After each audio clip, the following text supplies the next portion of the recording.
Hey, welcome back to Piece of Chaos. It's been a couple weeks. Sorry about that. Been a crazy couple of weeks, honestly, but hopefully you enjoyed those guest episodes. There'll be more of those to come. This time I wanted to talk to you about some things that happened this last couple weeks, certainly involving stand-up comedy and my sort of return to stand-up comedy and producing. And it was interesting. So the last Comedy Ahoy was a couple of days ago, and it was amazing. Like, it was an amazing show. The lineup was incredible. Kim Crawl, Greg Santos, John Huck, and Joe Prano was the headliner. Obviously, my co-producer, Brian McWilliams. Bar atmosphere was great. I realize I don't like bars anymore, so that is like a thing. Not that I ever really loved them. I love performing. Performing happens in some of those places, whether it's music or comedy. But and I like going to see entertainment. But I was trying to think of, like, if I didn't, and obviously football games and things like that, but if I wasn't either watching the game, watching a musical act or a comic, I just don't know if I would choose to be in that environment. It's really interesting. And it has nothing to do with that bar itself. It's literally just the whole thing. But I think that was exacerbated by, the pandemic and 3 years of getting used to not going out, and I'm old. It's just not my scene to be out at a bar for any other reason. But it's fun to observe.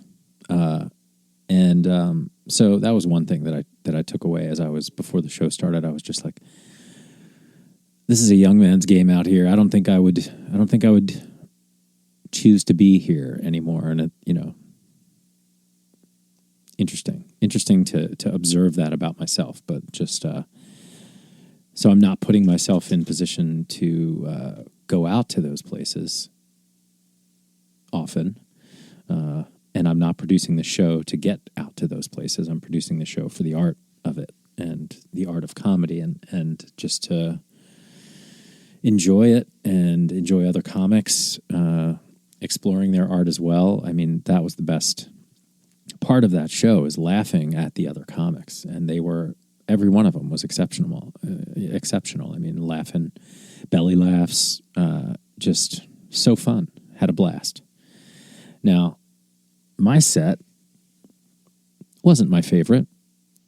I've had better. I've had far worse. But literally, I mean, the one joke I've had for a while, and I changed it to sort of update it a little bit since, the pandemic. So it was the first time I'd done that joke again in 3 years. The other joke, and I tend to have longer story type jokes. So in that, I had two things I wanted to cover and build a set around.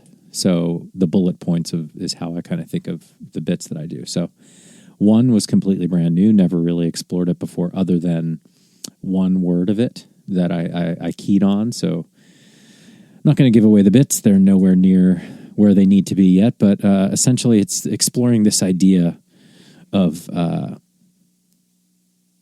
I'll tell you why I'm getting to this, because I don't normally talk about, unfinished bits and stuff like that. But exploring this idea that we have entered into a very, I think, historic shift. And by historic shift, I mean our culture, the shift we're going through, whatever's happening in our country right now and basically around the world right now, I think we'll get a name. Like the Renaissance got a name and the Enlightenment got a name. And I think it's not going to be a good one. And I'm trying to figure out what is the opposite of the Renaissance, because it seems like that's where we are in this like peak dumb period where we didn't really use the internet correctly. We broke it. Anyway, so I'm exploring this bit. It's not great. It's not great. A certain type of audience, especially one out at a crowded bar, doesn't want to hear it. But this is where comics go to develop their material. This was my audience. That's what I'm doing. That's how the art works. But to be fair, comics that have more material can work a bar a little better because they have more chances. I don't know. I'm making excuses. It was fine. It was fine. And when I listened back, it was fine. Not for a second did I come off stage feeling like it was a bomb. It was just like I want to do better with this bit or that bit. Or, this audience was not into it. And part of it is it was very sort of, John Huck had the best comment after my set. He just leans over and he said, "Too smart," which was perfection. Like just perfection. Like too many big words, not to, belittle the audience or anything, but I was talking like I was talking to this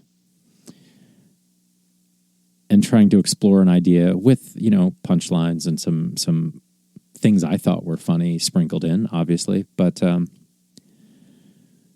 it was just funny. You could tell the difference between my set and the other comic sets.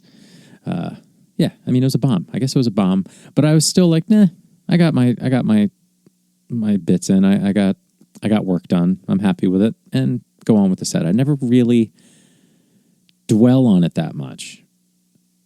But after the show,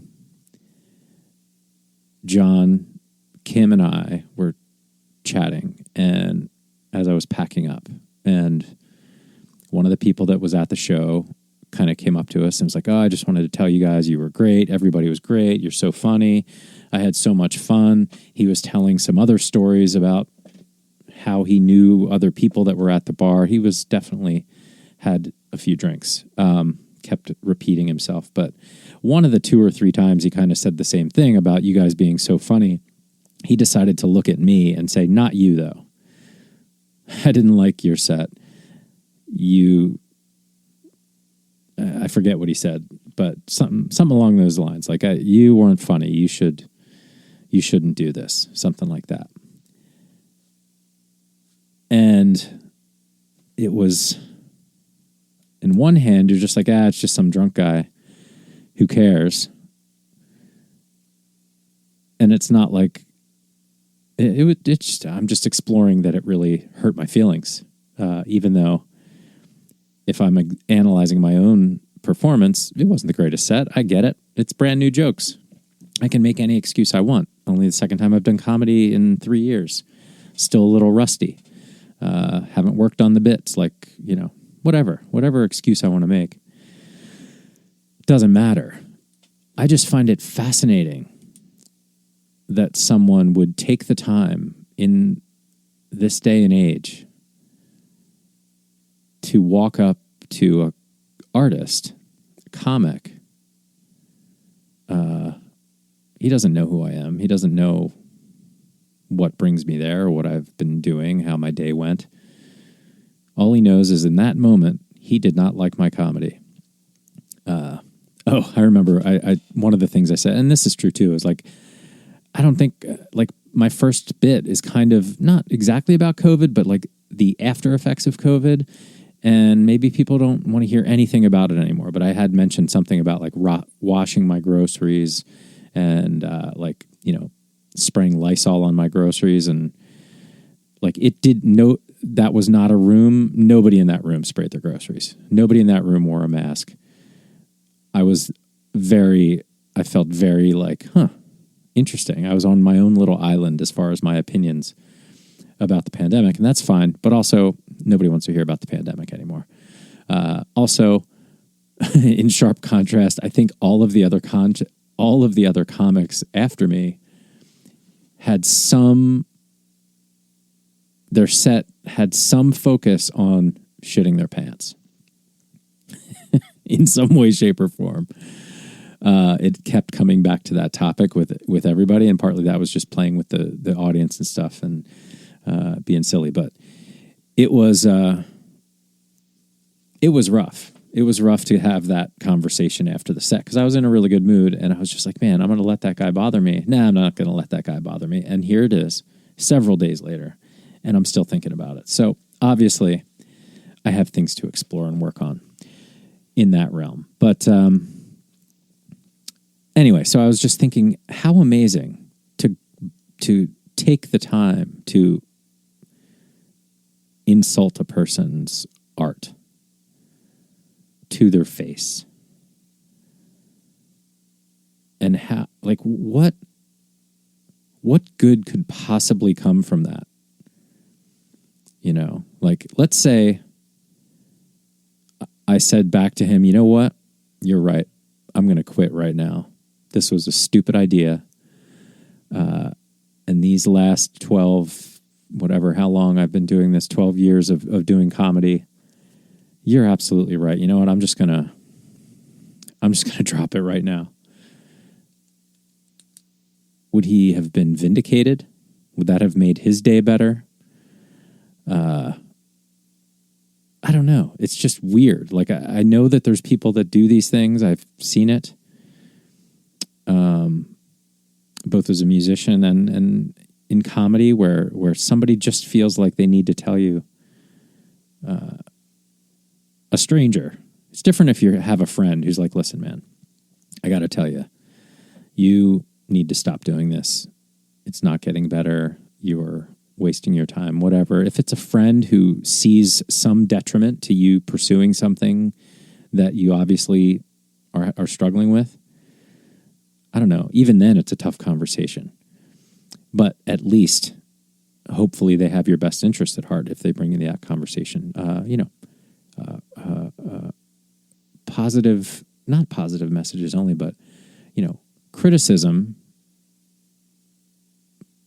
that could help you out, like that's okay. But just criticism for its own sake from a stranger, very strange, and it was the equivalent of the person, writing comments on a YouTube video like, you suck, There must be something to it, and this guy got to live it in person. And it may not have been as embarrassing if he hadn't spent the rest of the time talking and repeating the same story over and over again, at least 3 or 4 times, throwing in fist bumps, saying how much he loved John and Kim's sets, and that they were going to be huge. They were going to be famous, and if they sold tickets, he would buy them. It was funny until it wasn't. And, yeah. So, and the other thing is that after that happened, the whole time until that happened, I kind of was like trying to see how one of the 3 of us would figure out a way to end this conversation and walk away from it, or get everybody else to walk away from it, or get rid of this guy. Eventually his wife came up and started talking to us, saying the same stuff, and she didn't tell me I sucked, but she was like, oh, you guys were great. And then she walked away, and we thought that was going to be the end, like he was going to go with her, but he stayed a little bit longer to repeat the same story, at least 1 or 2 more times. But I finally just walked away. I didn't say anything. I just walked away and started packing up gear. Like, I didn't stay there no longer was I the lifeline for Kim and John. No longer was I trying to distract that guy. No longer was I thinking of ways to get out of this terrible conversation. I was like, well, he doesn't like me anyway. What do I give a shit? And I walked away and I started packing up. And finally, when he did leave Kim and John alone, they were like, dude, that was rough. And we had already discussed for a while before he showed up the criticism what is the word? I don't remember, but the idea that I could improve my set and think about whether I want to talk about these topics in certain settings, but also maybe people don't want to hear about COVID. So we're already dissecting it, positive feedback and criticism you can benefit from. There's a word for that that's escaping me right now, but anyway. Very interesting to explore both my own thoughts around how that whole process went, to observe the behavior of other humans out in the wild that think they can just go around and tell people they suck at things that they're trying to do. Interesting, Nothing surprises me anymore until it does. And then I just have to add it to the data set of being a human in 2023. It is wild. So anyway, thanks for listening. Thanks for listening to Piece of Chaos. Got a couple of guests lined up coming in the next couple of weeks. Doing back in the comedy shows puts me in touch with more people, more comics, and definitely want to get something lined up to do some more of these, and also have some fun projects in the works that I'll let you know of as soon as I do. So thank you so much for listening. Please enjoy Piece of Chaos. And, find me on social if you have any comments on this topic or want to discuss further. Whatever. I don't know. It was interesting to me. Hope it was interesting to you. And, thanks. Chat with you soon. Have a great week. Hey, one more thing before I go. I remembered. Constructive criticism. That's the word. Constructive criticism. Whew. Getting old. I'm going to start doing Sudoku or something. All right. Thanks. Have a good one.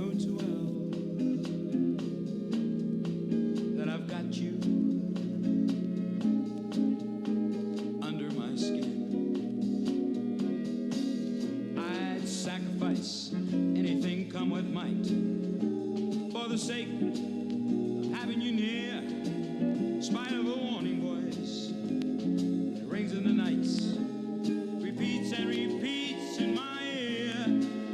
Don't you know, little fool, you ain't never gonna win. Use your mentality, wake up to reality.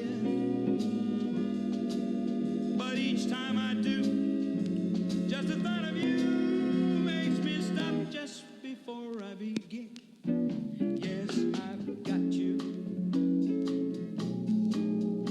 under my skin. Hey there, you with the stars in your eyes. Love never made